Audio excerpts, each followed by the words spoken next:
গ্রামের শেষে গরুর গোয়ালের পাশে একটা ভাঙা খড়ের চালায় থাকতো 14 বছরের রূপা। রাতে তার মাথার উপর ফুটো দিয়ে জল পড়তো, দেওয়ালের ফাঁক দিয়ে সাপ বিছে ঢুকতো, আর ঠিক তার পাশেই দাঁড়িয়েছিল তার সৎমার দোতলা পাকা বাড়ি, যেখানে সৎমা আর তার মেয়ে মায়া থাকতো বিলাসিতায়। মাত্র 2 মাস আগে পদ্মার বন্যায় নৌকাডুবিতে রূপার মা বাবা চলে যায়। তারপর থেকে সৎমার বাড়িতেই আশ্রয় নিয়েছিল রূপা, কিন্তু আশ্রয় নয়, যেন নরক। সৎমা তাকে গোয়াল ঘরের কোণে শুতে দেয়, পচা ভাত খেতে দেয়, আর দিনরাত খাটিয়ে নেয়। শয়তানি কালামুখী, সকাল থেকে এখনো তো ধান ভাঙা শেষ করতে পারলি না। আজ তোর হাড় একেবারে আমি গুড়িয়ে দেব, দেখি তুই কেমন ধান ভাঙা শেষ করতে না পারিস। বাঁচাও বাঁচাও, কাল রাত থেকে আমি জ্বরে কাঁপছি, পেটে আমার একটা দানা পড়েনি। ও মা, ও মা, শোনো শোনো, ওর এখনো কাঁদার শক্তি আছে। ও মা, ওর মাথাটা ফাটিয়ে দাও না, আমি ওকে ধরে রাখি, তুমি ওকে মারো মারো মারো। তোর মতো অকুর্মাকে জন্ম দি না, তোর মাও পাপ করেছে বুঝলি, তাই তো মরে গেল। মা, তুমি ওর চুলের মুঠি ধরো, আমি ওর পিঠে 2-4 ঘা লাগাই। বড্ড বাড়বাড়ন্ত হয়েছে। কাল দেখলাম পাড়ার ছেলেরা ওর দিকে তাকিয়ে হাসছে, যেন রাজকন্যা। হারামজাদি, তোর এই রূপ আমি মাটি করে দেবো একেবারে। চল চল মায়া, এখন ওকে রেহাই দি, দুপুরে দেখবো ও আজ কি খায়। দিনের পর দিন এমনই চলে অত্যাচার। রূপা কাজ করে যায়, আর সৎমা ও মায়া উপভোগ করে তার কষ্ট। এই যে, এই খা, তোর এই যোগ্যতা। দেখো মা, ও কেমন পচা ভাতগুলো খায়, ঠিক যেন পুকুরের মতো। আর শোন, আজ পুকুর থেকে তুই কলমি শাক তুলে আনবি বুঝলি, নইলে কিন্তু রাতে খাবার পাবি না। কিন্তু মা, পুকুরে তো এখন সাপের উপদ্রব। তাতে কি হয়েছে, সাপ কামড়ালে কামড়াবে, তাতে আমাদের। সেদিন বিকেলে আকাশে কালো মেঘ জমেছে, কাল বৈশাখী ঝড় আসছে। মা দেখো, কি ভয়ঙ্কর মেঘ, আজ প্রচন্ড ঝড় আসবে। ঠিক সময় ঝড়টা আসছে, আজ রাতেই শেষ করবো এই অলক্ষণীটাকে। কি করবে মা? শোন, আমাদের বাড়ির পেছনের ওই বনে একটা পুরনো তেঁতুল গাছ আছে না, সেখানে এই সময় খুব টক তেঁতুল ধরে বুঝলি। ওকে ওই ঝড়ের রাতে পাঠাবো সেই তেঁতুল পাড়তে। বাহ, ঝড়ের মধ্যে গাছে উঠে ও পড়ে মরবে, আর পড়ে না মরলে বাঘে খাবে। কাল বৈশাখীর কালো মেঘে আকাশ ছেয়ে গেছে, বিদ্যুৎ চমকাচ্ছে, দূরে শিয়ালের ডাক শোনা যাচ্ছে।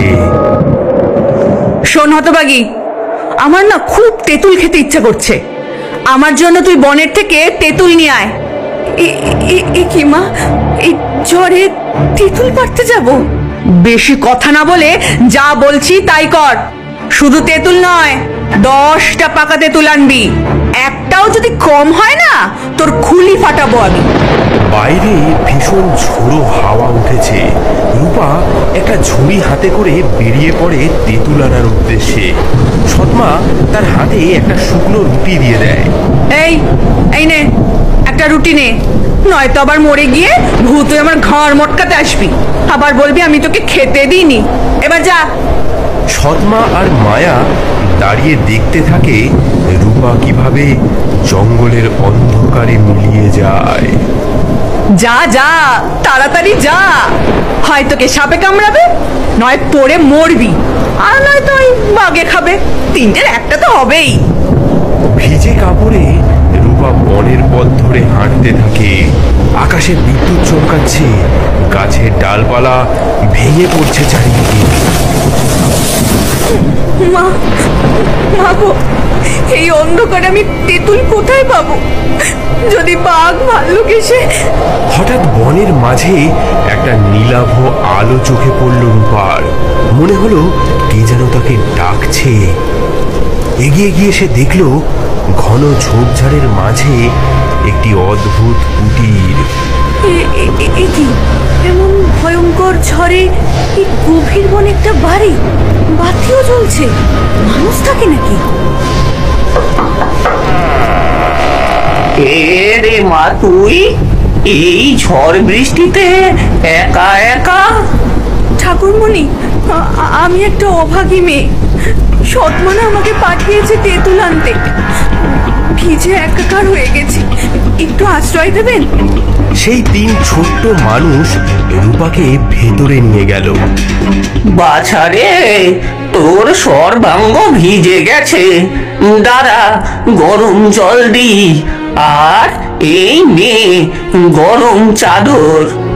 রূপা গায়ে গরম চাদর জড়িয়ে নিল এবং তার ঝোলা থেকে সেই শুকনো রুটিটি বার করলো।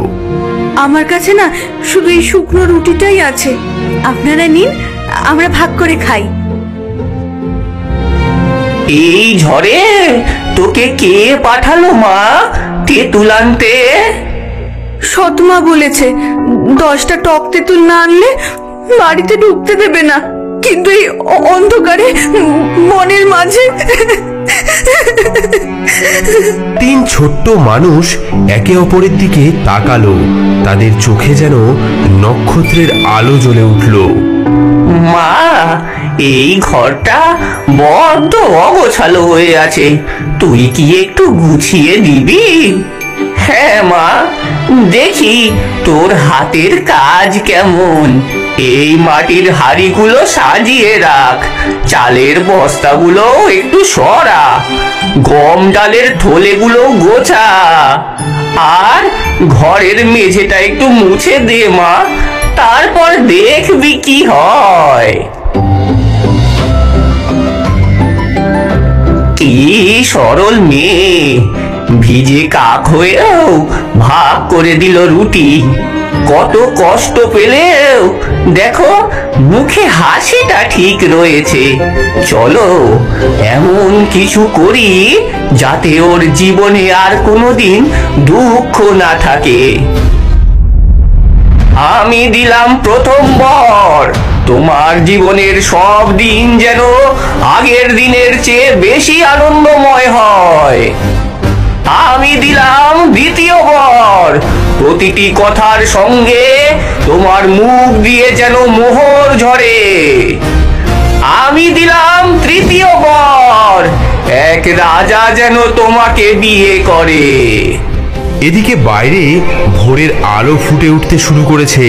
ঘর পরিষ্কার করতে করতে রূপা দেখলো সেই ঘরের বাইরে অনেক পাকা তেঁতুল পড়ে রয়েছে। সৎমা যেমন চেয়েছিল ঠিক তেমনই পাকা তেঁতুল।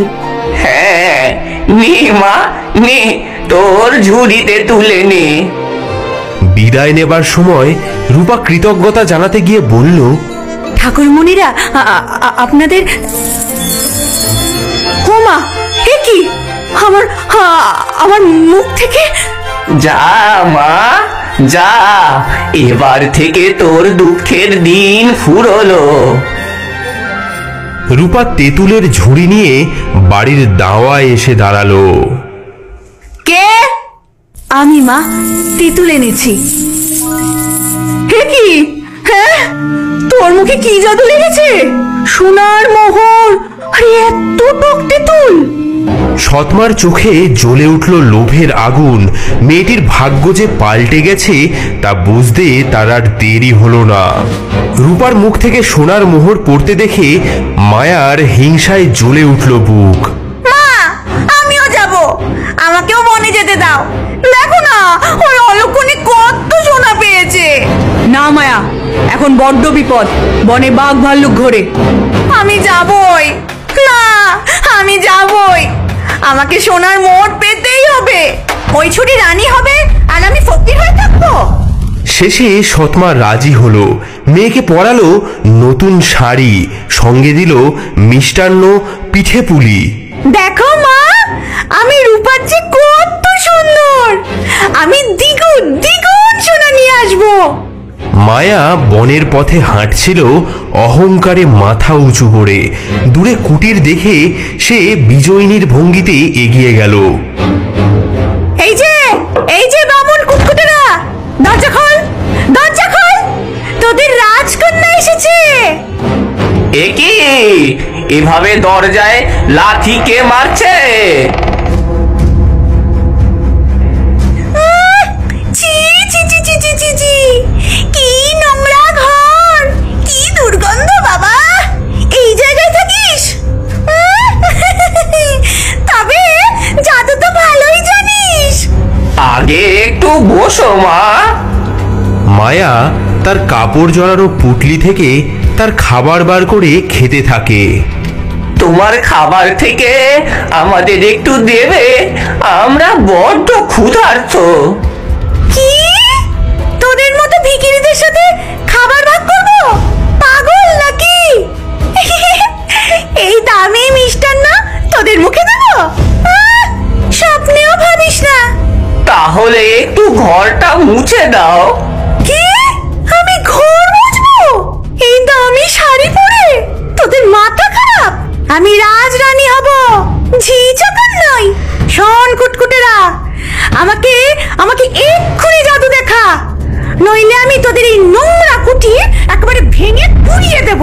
তিনটি ছোট্ট মানুষের চোখে জ্বলে উঠল ক্রোধের আগুন। আকাশে কালো ঘন মেঘ জমতে লাগলো। বাইরে কালবৈশাখীর ঝড় উঠল। তুই অকৃতজ্ঞ, তোর মনে শুধু অহংকার, তোর হৃদয় শুধু লোভে ভরা, তুই নিষ্ঠুর, তোর মন পাথরের চেয়েও কঠিন। আমি তোকে অভিশাপ দিলাম, তোর জীবনের সব দিন যেন আগের দিনের চেয়ে বেশি দুঃখের হয়।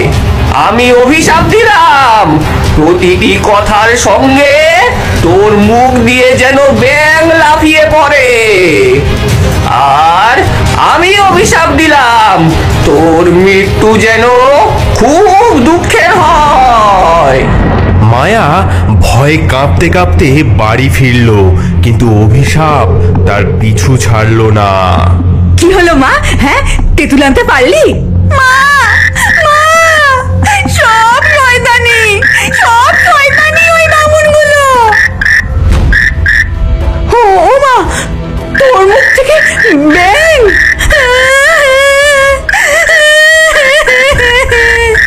মা, মা গো, আমার কি হলো? মায়ার মুখ থেকে বেরোনো সেই ব্যাঙগুলো লাফিয়ে লাফিয়ে সেই সৎমা এবং মায়াকে কামড়াতে শুরু করলো। ও মা, ও বাবারে, এই, কামড়াচ্ছে! ও বাবারে,